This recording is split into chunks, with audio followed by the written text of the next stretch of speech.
Sumasa inyo ang pagsasahimpapawid ng Pilipino program ng Radyo Pilipinas World Service, ang international broadcast ng Presidential Broadcast Service, Bureau of Broadcast Services, mula 1730 hanggang 2030 UTC sa mga sumusunod na shortwave frequencies.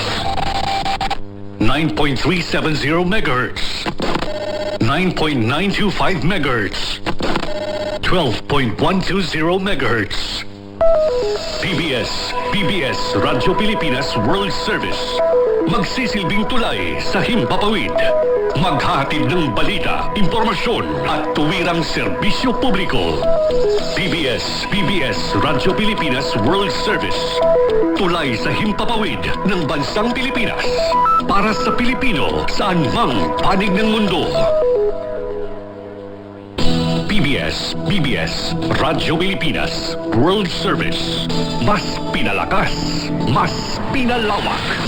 Bukod sa shortwave broadcast, mapapanood at mapapakinggan din ang Radyo Pilipinas World Service gamit ang social media platform. Panoorin at subaybayan ang mga programa sa Radyo Pilipinas World Service sa live broadcast sa Facebook page at YouTube channel at sa Radyo Pilipinas World Service live audio streaming. Pinagsanib na pwersa ng shortwave broadcast at social media platforms upang mas makapaghatid ng balita, impormasyon at serbisyo publiko.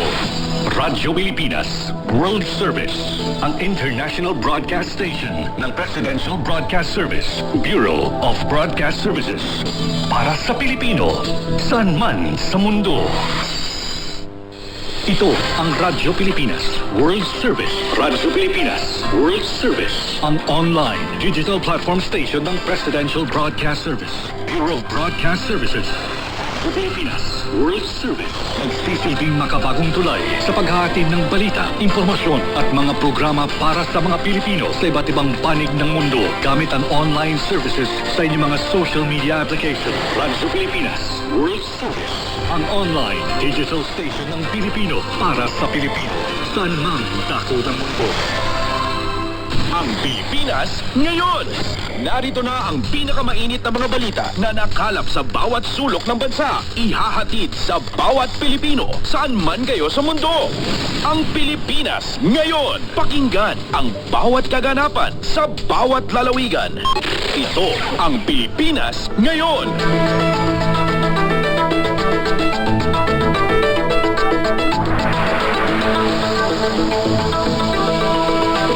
Magandang araw sa ating mga tagapakinig. Welcome po muli sa ating programang Ang Pilipinas Ngayon. Napapakinggan po ninyo saan mang bahagi ng mundo sa pamamagitan ng ating himpilang Radyo Pilipinas World Service ng Presidential Broadcast Service. Napapakinggan po tayo sa Radyo Pilipinas World Service audio streaming sa inyong mga PBS Evox receiver app at sa Radyo Pilipinas World Service official Facebook page at YouTube account. Maganda balita po, nagbabalik na rin tayo sa shortwave radio at napapakinggan po tayo sa Ibayong Dagat para sa mga kababayang OFWs at mga seafarers. Ang English program po tuwing 10 a.m. hanggang 11:30 a.m. ay mapapakinggan sa mga sumusunod na shortwave frequencies: 12.020 MHz, 15.640 MHz, 17.665 MHz. Ang Filipino program naman po na mapapakinggan tuwing 1:30 a.m. hanggang 4:30 a.m. mapapakinggan po sa ating shortwave frequencies na mga sumusunod: 9.370 MHz, 9.925 MHz at 12.120 MHz. Ito po si Bea Gaza de Guzman. Samahan po ninyo ako sa kabuuan ng ating programa ngayong araw.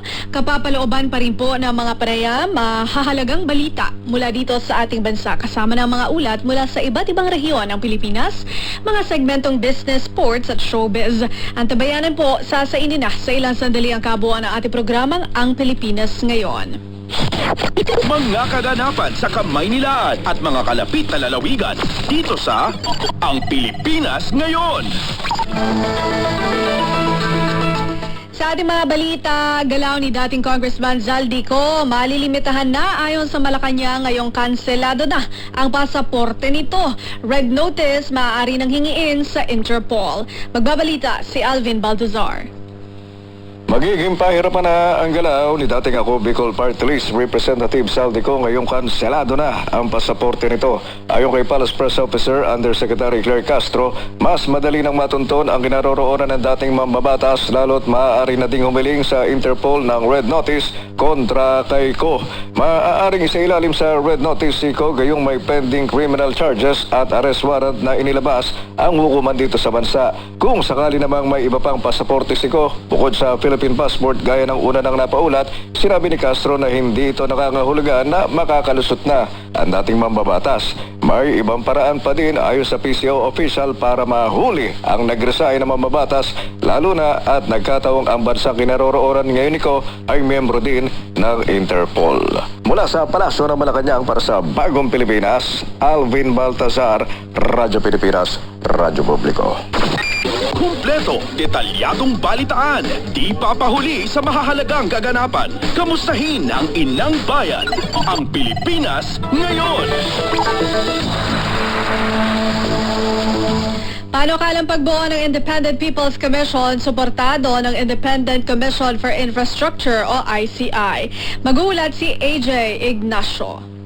Suportado ng Independent Commission for Infrastructure o ICI ang panukalang batas ukol sa pagbuo ng Independent People's Commission o IPC. Sa isang punong balitaan, sinabi ni ICI Executive Director Attorney Brian Hosaka na batid namang may otoridad at kapangyarihan ng IPC. Oras na may sa batas ito. Ito aniya ang binabanggit ni ICI Commissioner at dating DPWH Secretary Roelio Singson na wala ang kasalukuyang komisyon. Makabubuti aniya ang karagdagang kapangyarihan na mayroon ng IPC sa investigasyon, lalo na sa paghahanap ng katotohanan at pagpapanagot sa mga nagkasala sa flood control anomaly. Mula pa rin dito sa pulwagang tanggapan ng ICI sa lungsod ng Taguig. Para sa Bagong Pilipinas, AJ Ignacio, Radyo Pilipinas, Radyo Publiko. Pasada ng mga balita mula sa Pilipinas para sa mga Pilipino saan man sa mundo. Ang Pilipinas ngayon. Pansamantala muna nating puputulin ang ating balitaan sa programang Ang Pilipinas Ngayon upang bigyang daan ang talumpati ni Pangulong Ferdinand R. Marcos Jr. sa kanyang pag-iinspeksyon sa Banago Port sa Bacolod City.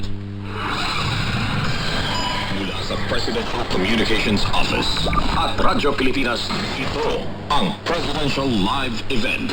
Presidential Live Event. Kagaya ng ating ginawa doon sa iba ay yung dredging at saka yung pagkolekta ng basura at para naman babawasan ang pagbaha. Ito ganun din ang estimate na kapag nalinis natin lahat ng mga ilog, lahat ng mga creek, lahat ng mga estero, matanggal lang natin yung basura at makapag-dredge tayo, ang estimate ng ating mga scientists ay sabi nila mababawasan ang baha by 50 to 60% at least. Kaya napaka-importante itong programang ito. Kaya dinadala natin sa iba't ibang lungsod around the country kung saan nakikita natin talagang nagkakabaha. Ito naman, nandito naman tayo para tignan itong ating bagong terminal. We will go, after this, we will go to the old building, which was the old terminal before, na tinanong ko sa lahat ng tao dito, hindi alam na kung kailan pa ginawa, pero 60s daw. Kaya kailangan ng baguhin. So, that's what we have done here. This is now going to be the standard design for our terminals, for our ports around the country. And the reason it's important to have a standard design so that ang tao, ang pasahero, kahit saan sumasakay, saan bumababa, alam nila kung saan bibili ng ticket, alam saan mag-aantay, saan papasok, saan sila dadaan, all of that. And that's why we are hoping the original traffic dito was 50 kaya ng old building. Yung old building kaya mag-process ng 50 passengers at any one time. Ngayon, ang capacity ngayon nito is 500 passengers. Kaya malaking bagay at saka nakita naman ninyo, iba na talaga pagka maayos at maliwalas at make the traveling experience para sa ating mga kababayan a little more pleasant. So now we will go to the end of the of the pier. Titignan natin yung old building kung anong dapat gawin. Thank you very much. Thank you for doing this. Okay.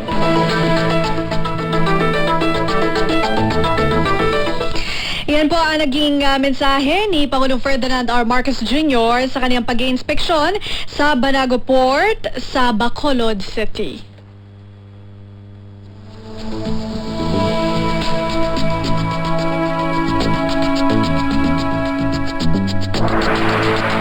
Mga balita mula sa Pilipinas para sa mga Pilipino saan man sa mundo. Ang Pilipinas ngayon. Sa pagpapatuloy ng ating balitaan, pagsisimula ng BICAM para sa 2026 budget bill, iniurong live streaming ng BICAM, tiniyak ni Senate President Tito Soto. Narito si Nympha Asuncion. Patuloy pa rin ang paghahanda para sa gagawing Bicameral Conference Committee o BICAM para sa panukalang 2026 National Budget o ang General Appropriations Bill. Kapwa kinumpirma ni na Senate President Vicente Soto III at Senate Committee on Finance Chairman Senator Sherwin Gatchalian na iniurong na bukas, December 13, ang pagsisimula ng BICAM imbes na sana ay ngayong araw. Gagawin pa rin ito sa Philippine International Convention Center o PICC sa Pasay City.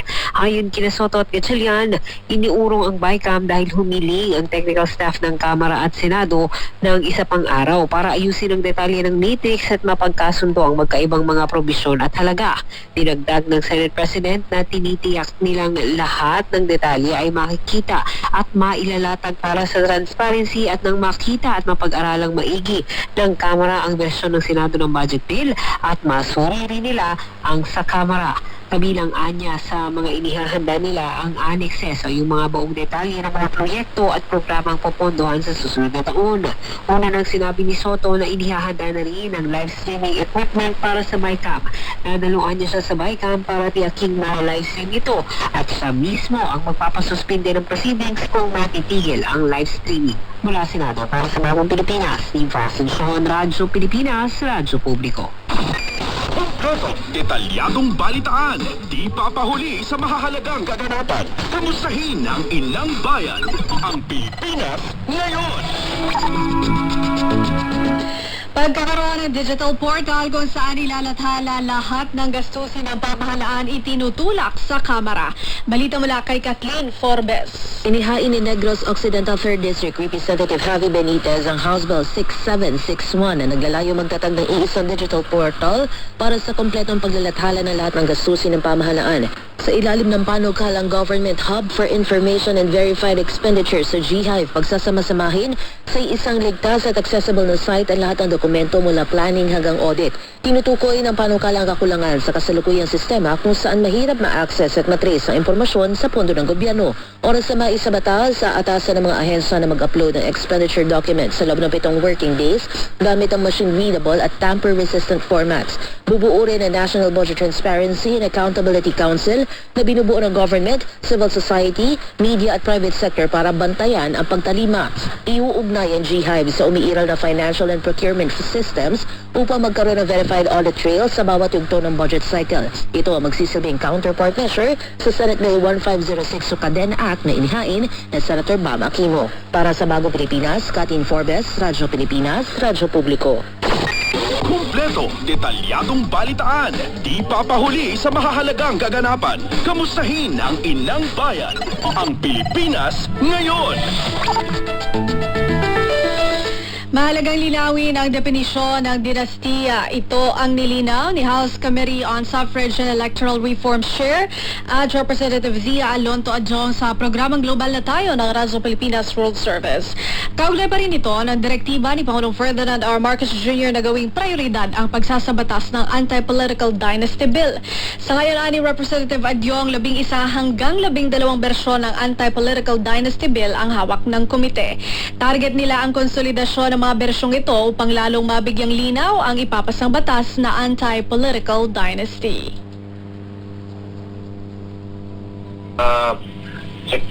sa ating lipunan na sumusulong na magkaroon nga ng multi-political dynasty kasi nasa sasaad na nga po dyan sa Constitution na magkaroon ng prohibition, no?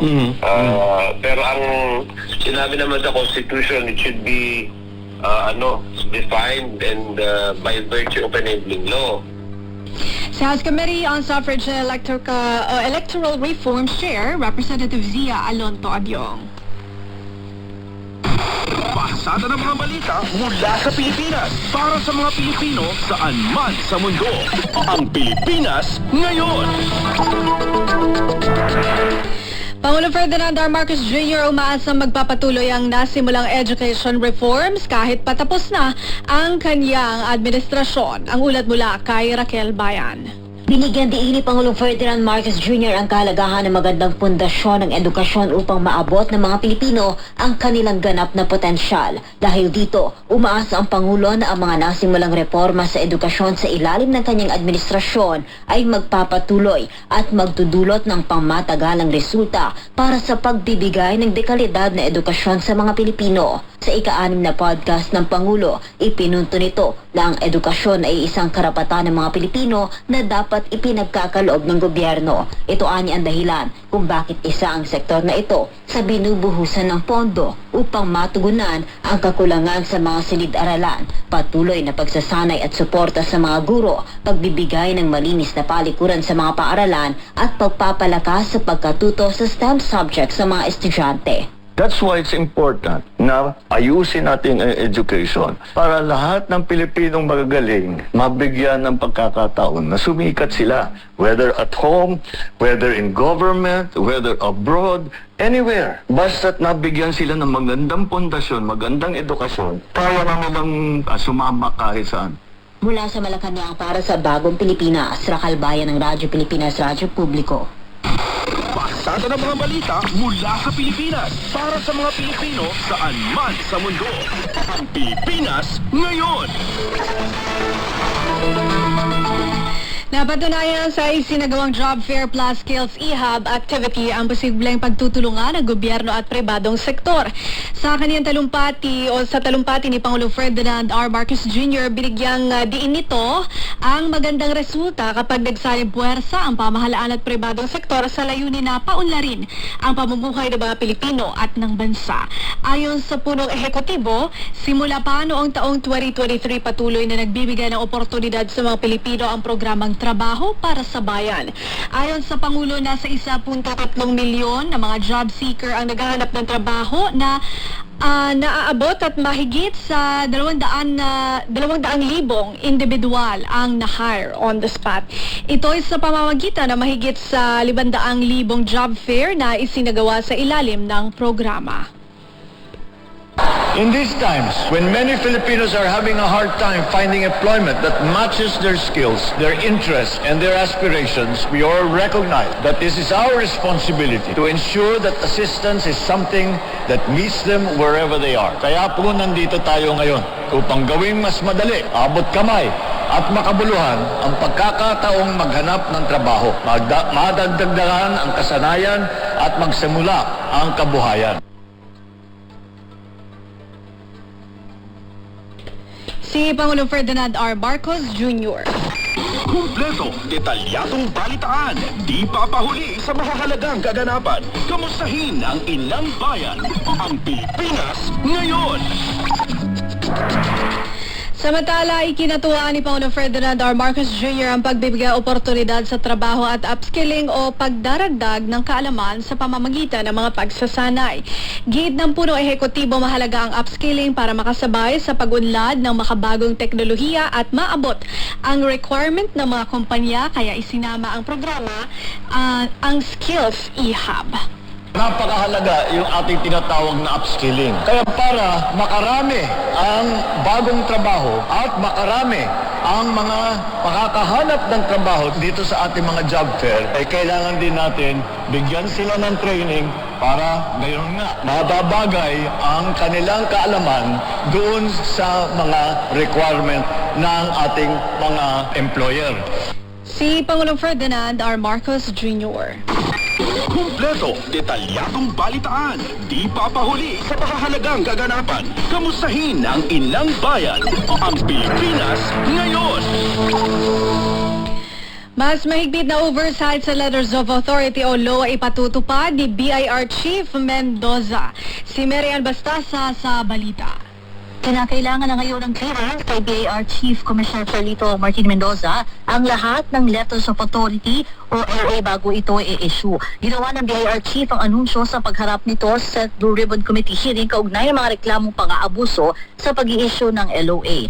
Ayon kay Commissioner Mendoza, isa lang ito sa mga hakbang para tiyakin ang mas mahigpit na oversight at maibalik ang tiwala ng publiko sa audit system ng ahensya. Kasama na rin sa isinusulong ng BIR Chief ang digitalisasyon sa mga proseso ng BIR. Kaugnay nito ay inatasan na rin ito ang Technical Working Group at iba pang units na ihanda na ang mga datos at audit histories para sa susunod na pagdinig sa Senado. Tinimok naman niya ang publiko at mga negosyo na magsumite ng kanilang reklamo sa email na tellthecommissioner@bir.gov.ph.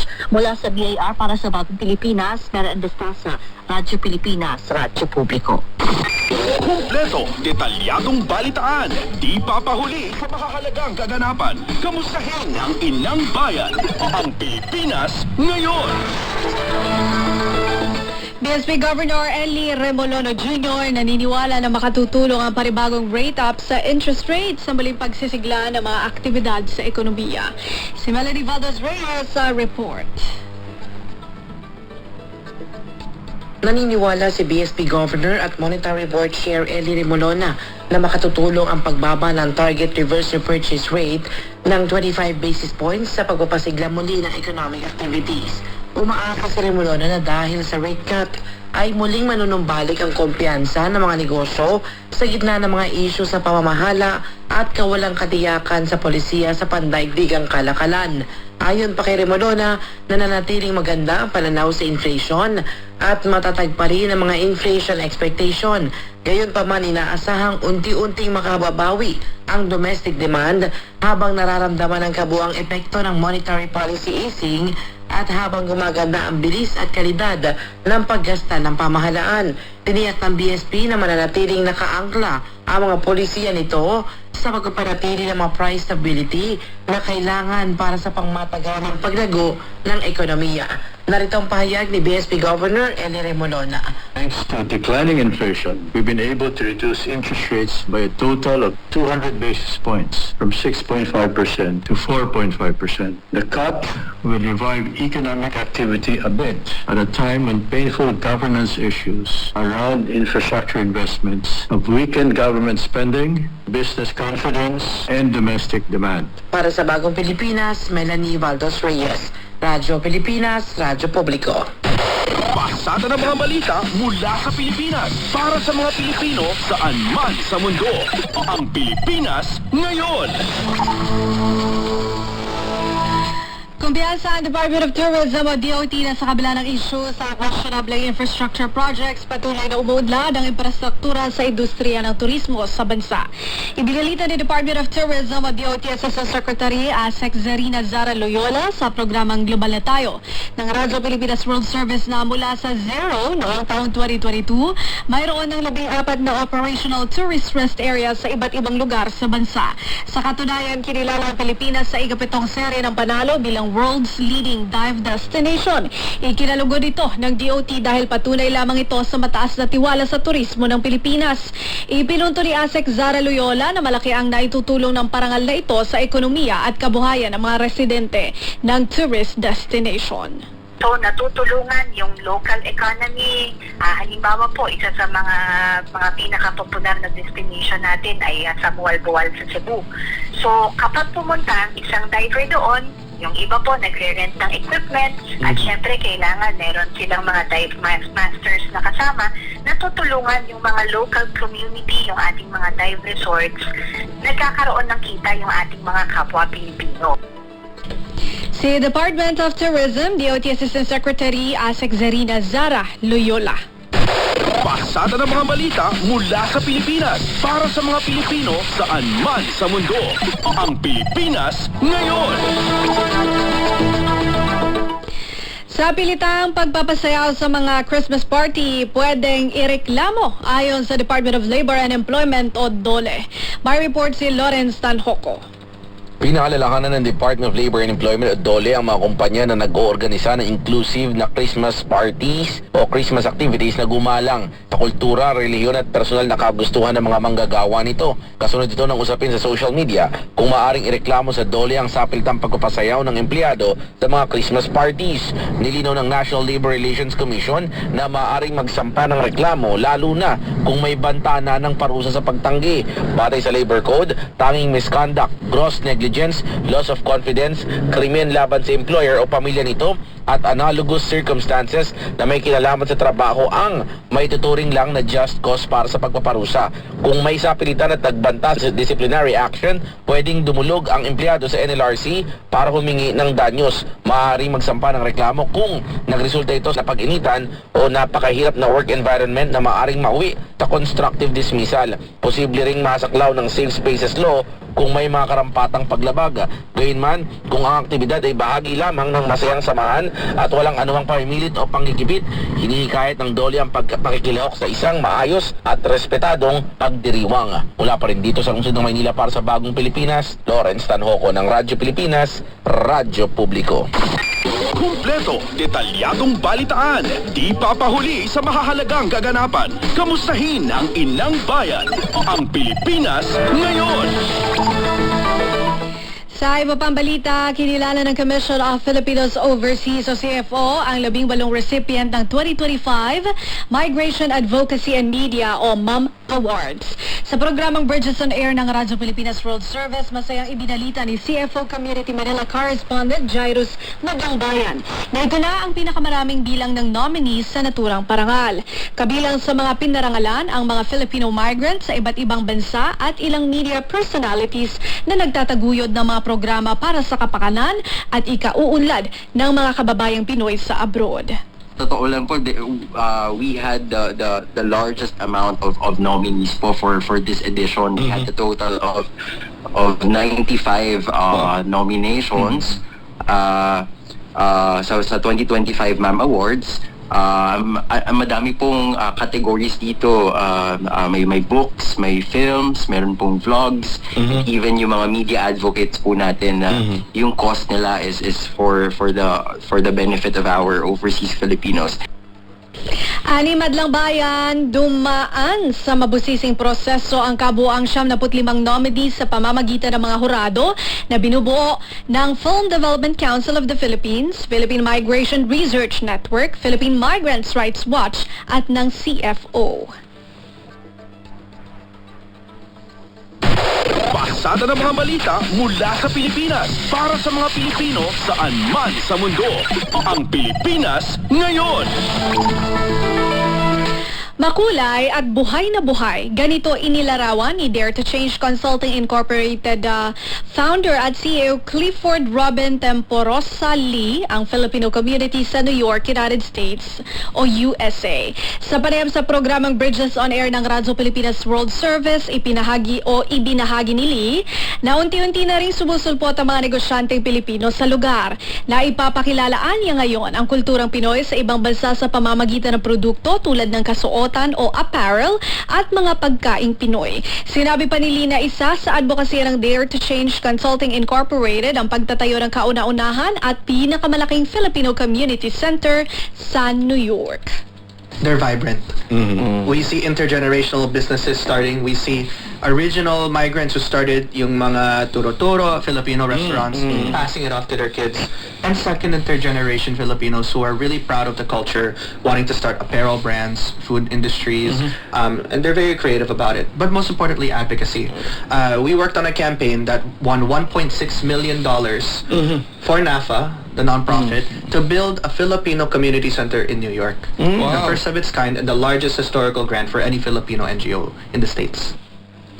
Si Dare to Change Consulting Incorporated founder at CEO Clifford Robin Temporosa Lee. Kumpleto, detalyadong balitaan, di papahuli sa mahahalagang kaganapan. Kamustahin ang inang bayan, ang Pilipinas ngayon. Yan po ang ating nakalap ng mga national news. Antabayanan po ang ating pagbabalita sa mga kaganapan sa ating mga rehiyon. Para sa regional news, sa pagbabalik po ng programang Ang Pilipinas Ngayon, makalipas ang ilang mga paalala. Itinuloy na po natin ang zero balance billing. Libre po. Ibig sabihin,